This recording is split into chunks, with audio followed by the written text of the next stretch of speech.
Whoa. What is up, my people? Yo, what's up, everybody? I hope everything is amazing for you all, as always. I'm your host, the Honorable OctaviusHaye, and this is the WACCast podcast. Yes. And of course, this is episode 100. So, whoa, it's crazy. 100 episodes already. Cannot believe it. We'll talk about that more towards the end, but I know everybody wants to get into what's going down. So with that being said, let's talk whack to them. Woo-wee! Let's get into it. So comedian Jess Hilarious is under fire right now. She decided to make some statements against the trans community, more specifically trans women, and what she believes is an attack on biological women from trans women. So there was a clip of a trans woman going around that was saying that biological women are not the gatekeepers for periods. So that made Jess go ham, and she was in that video talking about what's the difference between trans people and people with mental issues. The only difference is the trans people don't have straitjackets on. Jess was saying that, of course, biological women are the gatekeepers of periods because they're the ones who have the periods, and that they're the ones born with all the parts that the trans women want, and they make the people, they create the people that become trans. And Jess was saying that, we are what you never will be, what you want to be, but what you never will be. So Jess was giving it spicy. And first I gotta ask, before I even give my take on it, what was that all about? The level of anger that Jess had in that was crazy. She was definitely hyped, definitely heated. So this is something she had been feeling for a while. Maybe was a little nervous to say something. Didn't want to be labeled a transphobe, but she got her stuff off there, and she was letting them have it. And of course, everybody came out with an opinion. Some people praising her, saying, yeah, there's a war on women. Of course, there's other people calling her transphobic and saying this is a shame. It's an attack on the trans community. Yeah, but whatever it was, whatever you feel about it when you watch that, you can all agree she was clearly upset. Jess Hilarious was clearly upset. So this caused Jess to go back and forth with a trans woman. I believe the name is T.S. Madison. I believe that's the name, T.S. Madison. So the trans woman, Jess were, stating their piece, saying their sides. T.S. Madison clearly standing up for trans women. Jess clearly standing up for biological women. My take on the whole matter is, this trans thing has become such a hot topic, such a hot issue, and even a few years ago, it really wasn't that big of a deal.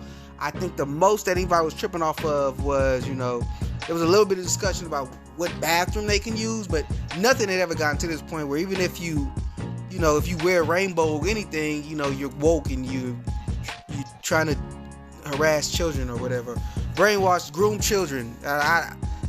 I don't get that aspect of it, where people have made it to where any trans thing is like an attack on children, because that just sounds ridiculous to me. I don't think that trans, being part of a trans community, is saying that you want to groom children. That's just stupid fear tactics used to distract us from the real issues going on in this world, which most of this trans stuff is. I truly believe that. There's a lot more important things going on in the world. People are going into debt for healthcare. People are dying because they don't have healthcare. Student loans are out of this world. Cost of living is going up, and wages aren't keeping up with that. A lot of stuff going on. The wealthy are getting tax cuts, subsidies, and bailouts, and the poor people, they're trying to find ways to cut any type of government aid that helps those who are less fortunate financially. So it's a lot of messed up stuff going on, but people want to get distracted with this trans stuff. So let's talk about the trans stuff. So what I believe is, I think that people have a right to live their life however they want to. I believe if you're trans and if you want to be trans, and if you want to say that you are put in a man's body but you want to be a girl, that's fine. Trans people have a right to live their life how they want to. I have no problem with that. If you ask me, do I believe that if you were born in a girl's body, if you feel like you're a man, that's true? No, I don't believe that. I don't believe that if you're born in a woman's body, if you're born in a man's body, you feel like you're a woman. I don't believe that. But I can't get in your head to prove either way, and it doesn't affect my life one way or the other. So I'm really not going to stress about it. And if that's what you want to do, more power to you, and that makes you happy, that's great. The other thing I would say is, if you are going to become a trans, if you still want to mess with, or if you want to become a trans woman and you want to mess with men, or you want to become a trans man and you want to mess with women, the only thing I would say is let them know that's the right thing to do. So that would be my only thing to say, that should be done. But other than that, live your life. So I'm cool with that. But I do understand, I do see how sometimes the way things are acted out or what's allowed and what's not allowed is not really equal. So, the trans people want certain pronouns. If they're a trans woman, they want to be she, her, hers. If they're a trans man, they want to be he, his, him, or whatever. They want the proper pronouns to go with what they're transitioning to. But they feel that they have the right to now label us cisgenders, and I don't go with the cis thing. I don't believe in the cis thing. Like I said, I don't believe that women can, or anybody, I don't believe that you could just say, oh, I was born in the wrong body, and that you are now, because you say that you want to transform into this opposite sex, you are now that opposite sex. I don't believe in that, but I believe that you have that right to feel it. If that's what you really feel, and that's what you think is the truth, who am I to say? I'm just one person. But you should now give that same respect to people who don't want to be called cis. I'm not cis. I'm a straight man. I was born the way I feel that I was born the right way, what I am. So why do I have to get a label? I don't need a label just because you want to transform. That's on you. You want that respect. I feel like that respect should be sent back on the opposite end. Now, I do see that there's a lot of phrases that people misconstrue, like birthing person or breastfeeder.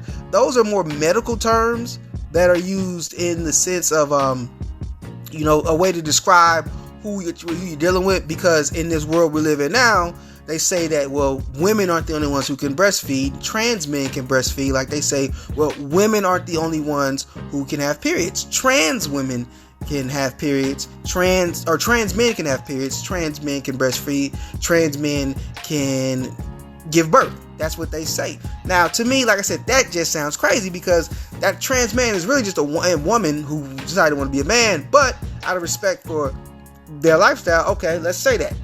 So trans men can do all the same things that biological women can do, unless they do something to stop that, right? So that's where that comes from, and you don't really hear those type of phrases like birthing person or breastfeeder outside of medical situations. So those are just like scapegoat, like bullcrap examples that people use to try to scare people, but it's not really, the real on it. But like I said, the cis thing, that is a real issue, and that is something I don't like. And I don't like how we have to try to, beg for them not to call us that and defend ourselves, saying we're not transphobic. Or even when you have women who feel a certain way about, these trans women coming on a little strong, coming on a little bold, and wanting to feel like on equal a level with them. I can to some degree understand that if you grew up a girl, raised a girl, and now you're having a girl, you never had any confusions about what gender you are. Now this person who just transformed themselves, and sometimes it's not just transformed, sometimes they've known since they were a kid. Especially nowadays, we're going to see in the next 10 years how that goes, where kids now are deciding much younger and are allowed to start, the transition process, how that's going to affect things in the future. But even still, like, you made that decision. This is who I am, and I am that regular person. I am a birthing person. I can have babies. I can have periods. This is what I do. And so I understand women coming from it in the way that they're coming from it and feeling a certain type of way. And the same way that the trans community wants some type of respect and understanding, and at least an ear to listen to them, I think that they should be able to give that same level of respect to traditional or biological women in that same instance, because this is a brave new world. This is a new thing, and I don't think a lot of people have a problem accepting it if that's what you want to do. But I think it's this push of, okay, but we're just exactly the same, that's kind of throwing people off, because it's not exactly the same, and it never will be. It never will be exactly the same, because you had to create yourself into this, whereas that person was just, the biological woman was born this. So there's a difference, and it's just going to take some conversations, and it's going to take a lot of people listening and accepting some language initially, so that we can get over this hump and maybe we can do better. I will say about Jess Hilarious, though, it's kind of funny how she starts that. If you watch the video, she starts that by saying, when are we going to be taking care of it? And she's talking about us as women.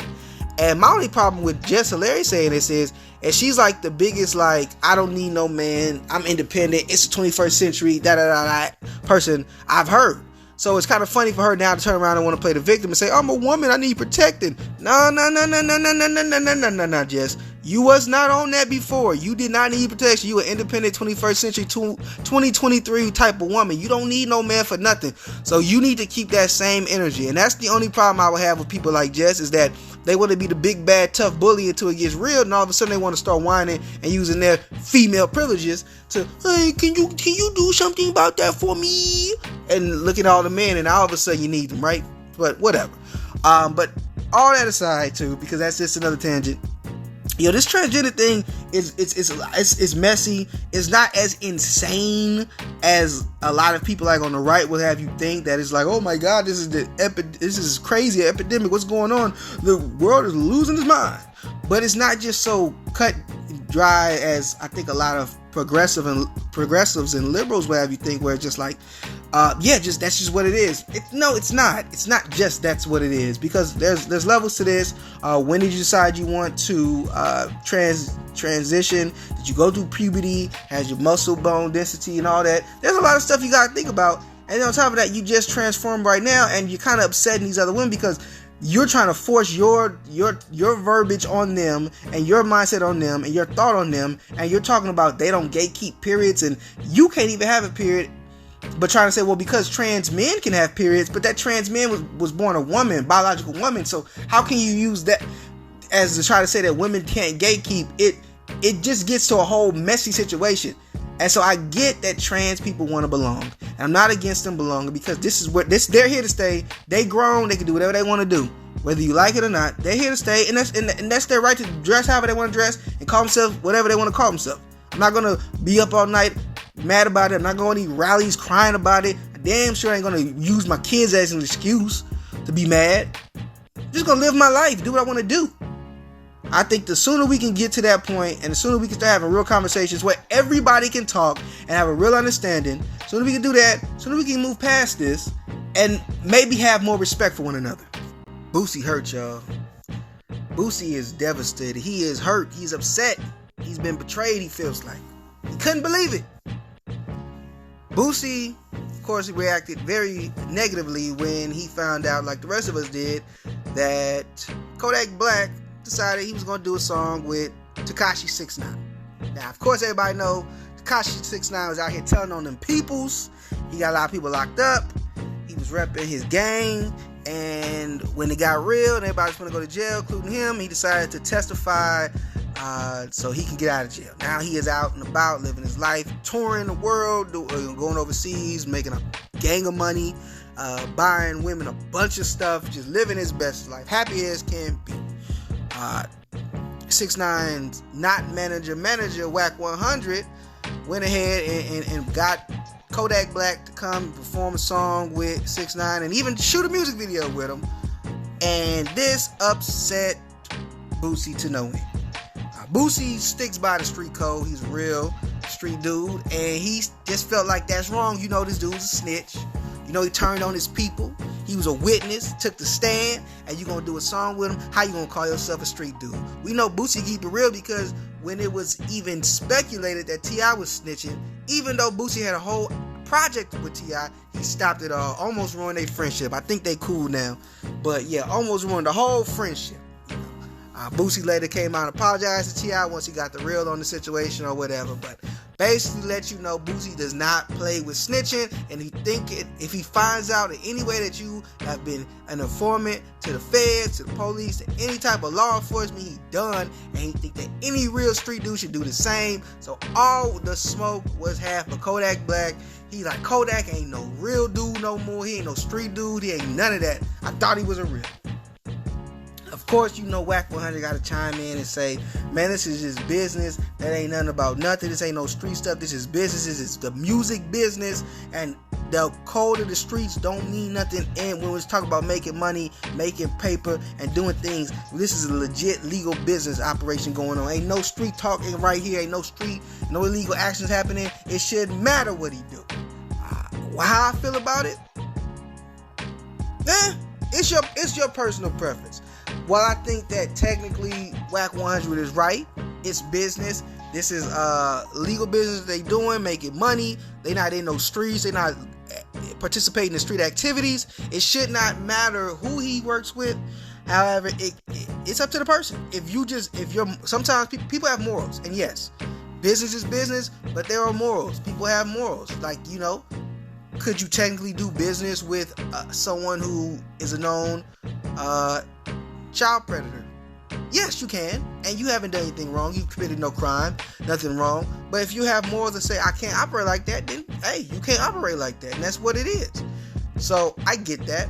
But clearly, Kodak don't got those type of morals that Boosie got, and he felt, hey, if the check clear, I'm going to do it, and that's what that is. I think Boosie, I understand where he's coming from. I really do. I get it.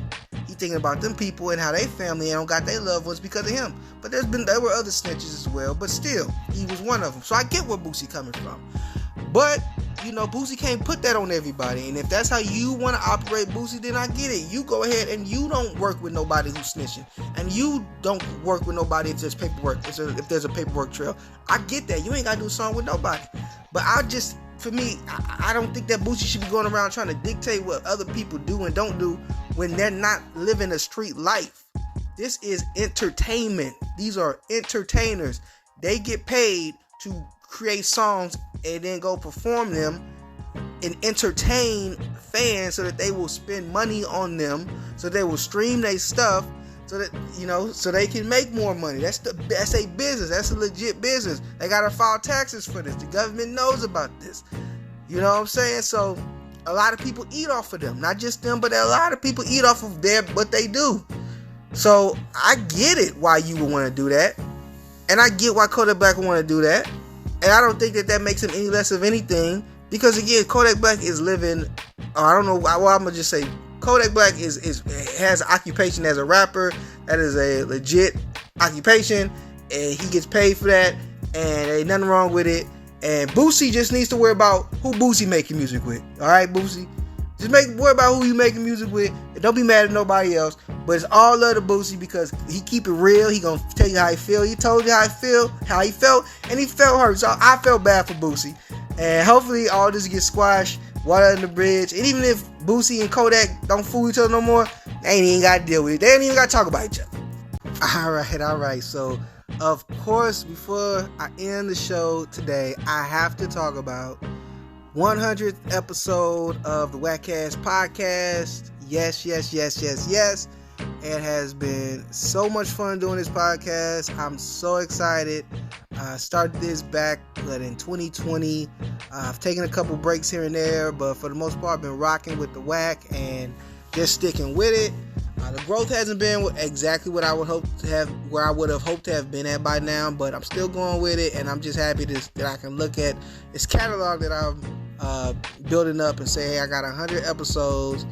A lot of craziness going on within my life throughout those episodes, but try to be here for you guys, for anybody, just be here to put my voice out there and, give my opinion and just have it out there in the ethos and hoping somebody come in and want to hear what I got to say about some things. Been gone off on a couple times, been, saluted a couple times. It's been some good episodes, been some bad episodes, been some good quality, been some bad quality.